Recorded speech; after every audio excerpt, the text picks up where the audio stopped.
Sizlarga neoklassik stilda qilingan kuxnya obzorini qilaman bugun. Bu obyektimiz Mehrobod tomonda joylashgan. Bu yerda biz G-образный kuxnya joylashtirganmiz. Xolodilnik bo'ladi, takoy servanchalar bilan bo'ladi.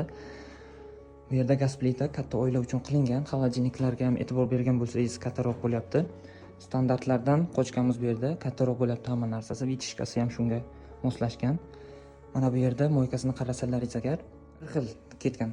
Ko'p joyda mana bu nikel bo'ladi. Bu yer bir xil material bilan ishlangan. Mana bu yerda duxovka, mikrovalnovka bir xilda joylashtirilgan. Mana bu yerda ostrov bo'lyapti. Bu ostrovimiz ham kattagina. Bu yerda беспроводной zaryadchik и rozetkalardan ham qo'yib ketganmiz. Bu tarafda obyektimizni o'tirib, dam olib, ovqatlanadigan zonasi bo'lyapti. Bu как studiyniy variantda qilganmiz. Bu obyektimiz neoklassika stilda ishlangan. Patologlarga ham e'tibor berishingiz mumkin. Mana bunaqa gulchalardan ishlatilgan.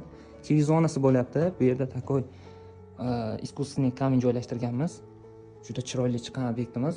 Bu obyektimizga ham bitta o'zlaringiz baho berasizlar.